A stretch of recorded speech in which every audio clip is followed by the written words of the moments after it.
one of the, we worked, lots of people worked really hard on this copy. It was started from a video that we did with a Seal song about gotta be a little bit crazy. And he wouldn't sell us the music, thank goodness. And so we went off and we wrote this copy that celebrated the crazy ones, the people who think they can change the world. And we wrote it and we rewrote it, and writers quit and new writers showed up, and I wrote a line and Steve wrote a line, and lots of people wrote the copy for Think Different. It was started by Rob Siltman with the words, "Here's to the crazy ones." And from there on it was like a free-for-all. But anyway, we wrote this copy, and by the time we got done, you know, Steve got done demanding it be better, it has to be better, it's not good enough, it has to be better. We decided it was good enough, and I had the idea that Steve should read the copy, because he believed it, he became very emotionally attached to it, and I had him sit down and read it, and he did it very well. And then I tried to challenge him to be the voice on the commercial when it ran on Toy Story.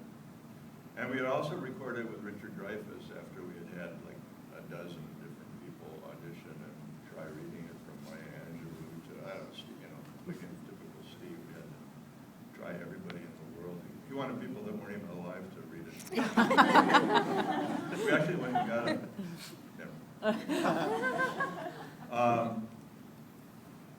Anyway, so Richard Dreyfuss read it, Steve read it, and the night before it had to be decided, we had to tell the networks which version to run.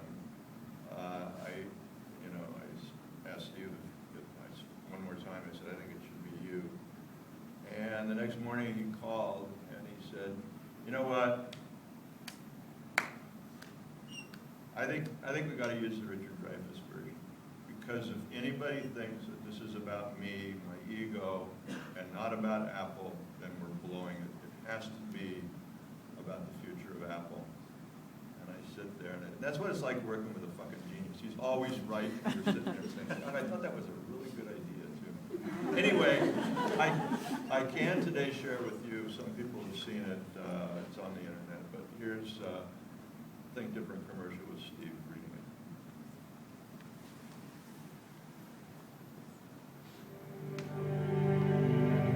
it. Here's to the crazy ones, the misfits, the rebels, the troublemakers, the round pegs in the square holes, the ones who see things differently. They're not fond of rules, and they have no respect for the status quo. You can quote them, disagree with them, glorify or vilify them. About the only thing you can't do is ignore them, because they change things. They push the human race forward. While some may see them as the crazy ones, we see genius. Because the people who are crazy enough to think they can change the world are the ones who do.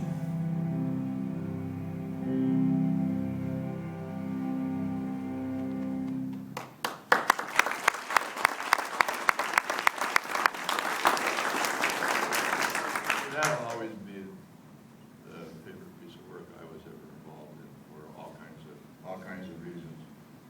But I thought it was interesting.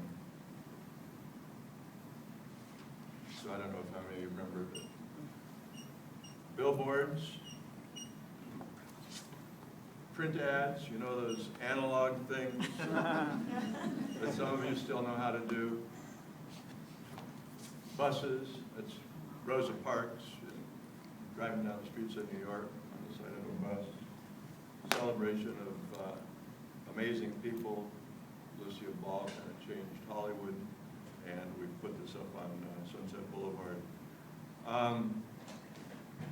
A pretty kind of analog campaign to reintroduce the world to the technology company that was going to change all of our lives. But I still happen to believe, back to what I was saying a little while ago, everything a brand does is an ad. Everything a brand does is what makes it part of our culture. So whether it's on the side of a road or in a magazine, or whether it lives on a screen, whether it be television, movie theater, or computer screen, or mobile device, whatever the brand does, whatever it says, is part of who you have to appreciate and believe and understand that they are.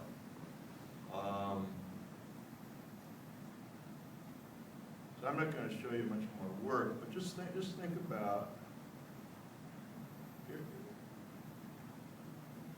we created the iMac, and this campaign, the greatest compliment to this piece of advertising was it bought us time, and it told everyone at Apple what we wanted to do, what we cared about, what we believed in. Think Different informed every department at Apple in terms of rethinking how they did business, what they were inventing, what they were designing, how they were designing, throughout almost all of the beige boxes that they were making.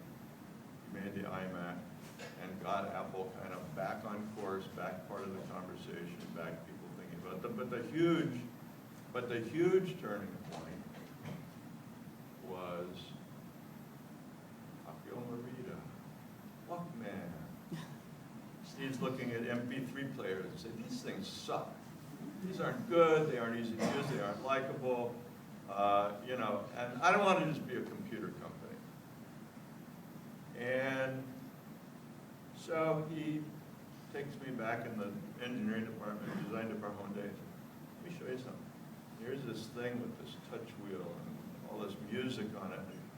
1,000 songs, you can put 1,000 songs in here. And just incredibly excited. And the iPod was born, and again, this, you know, the kind of creative energy that's part of California is, well, you know what?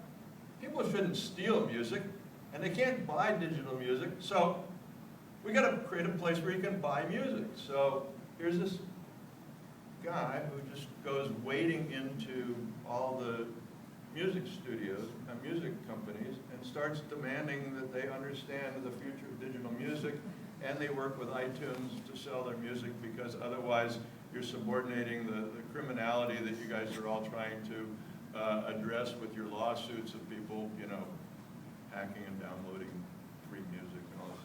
Anyway, he invented iTunes because he invented iPod, and there had to be a way to buy the music and a legitimate, honest way. So iTunes then was this thing that totally flipped everything on its head, because I was amazed when we were at Apple in the beginning. You know, Apple was very much a part of education, Apple II, and it was in classrooms and really cared about kids and young people.